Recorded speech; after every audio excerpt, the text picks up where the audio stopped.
IPL 2026 के 400वें मुकाबले में गुरुवार को चेन्नई सुपर किंग्स को गुजरात टाइटंस ने 89 रन से हरा दिया।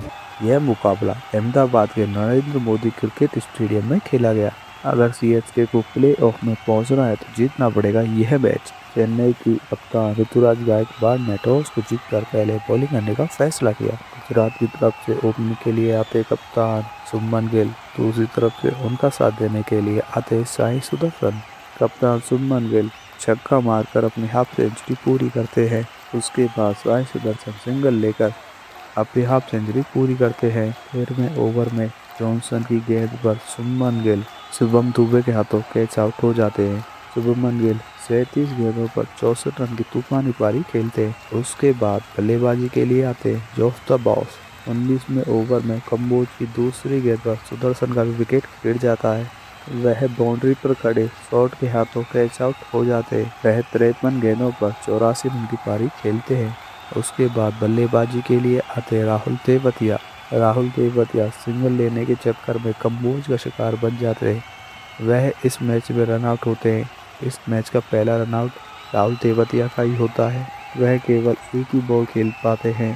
तेवतिया के आउट हो जाने के बाद बल्लेबाजी के लिए आते ऑलराउंडर वाशिंगटन सुंदर और जॉस बटलर चौका मारकर अपनी हाफ सेंचुरी पूरी करते हैं। गुजरात की तरफ से पहली इनिंग में 3 हाफ सेंचुरी लगती है और अंतिम बॉल पर वाशिंगटन सुंदर भी अपना विकेट गंवा देते हैं। वह विकेट कीपर उर्विल पटेल के हाथों कैच आउट हो जाते हैं।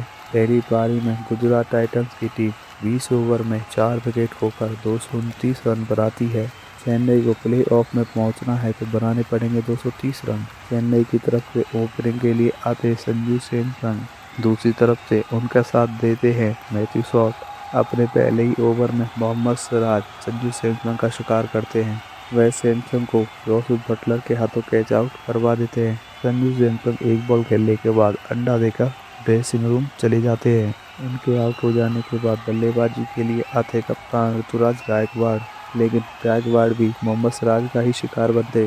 मोहम्मद सिराज 2 बड़ी शिकार करते हैं। ऋतुराज गायकवाड़ 7 बॉल खेलने के बाद 16 रन बनाकर वापस लौट जाते हैं। उनके आउट हो जाने के बाद बल्लेबाजी के लिए आते उर्विल पटेल। उर्विल पटेल मोहम्मद सिराज के खिलाफ बड़ा शॉट मारने के चक्कर में उनका शिकार बन जाते हैं। वह वाशिंगटन सुंदर के हाथों कैच आउट होते हैं। मोहम्मद सिराज 3 बड़े शिकार करते हैं।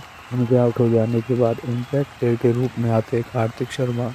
अपना तीसरा ओवर डाले रबाडा की पहली गेंद पर ही शॉट का विकेट गिर जाता है। वहाँ भी वाशिंगटन सुंदर ही कैच पकड़ते हैं। मैथ्यू शॉट 14 बॉलों पर 24 रन की पारी खेलते हैं। उनके आउट हो जाने के बाद बल्लेबाजी के लिए आते हैं डेवाल्ड ब्रेविस। 1 रन के चक्कर में कार्तिक शर्मा भी अपना विकेट गंवा देते हैं। वह 15 गेंदों पर 19 रन की पारी खेलते हैं। कार्तिक शर्मा के आउट हो जाने के बाद बल्लेबाजी के लिए आते ऑलराउंडर शुभम दुबे।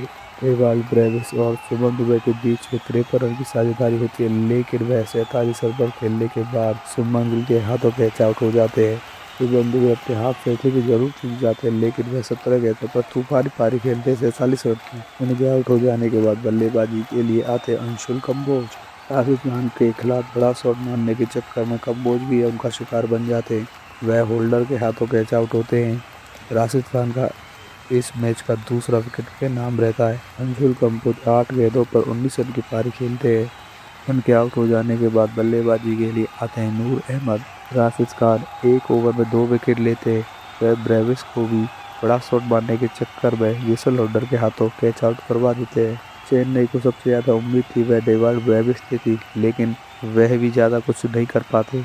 उनके आउट हो जाने के बाद चेन्नई पूरी तरह इस मैच को हार जाती है। बल्लेबाजी के लिए आते मुकेश कुमार। रबाडा की गेंद पर नूर अहमद भी आउट हो जाते हैं। वह 5 बॉल खेलने के बाद मात्र 1 ही रन बना पाते हैं और अंत में जॉनसन भी रबाडा का ही शिकार बनते हैं। रबाडा उनको विकेट कीपर जॉस बटलर के हाथों कैच आउट करवा देते हैं। इसी के साथ गुजरात टाइटंस इस मैच को 89 रन से जीतती है और इस मैच को जीतने के बाद गुजरात टाइटंस सीधे दूसरे स्थान पर पहुंच जाती है।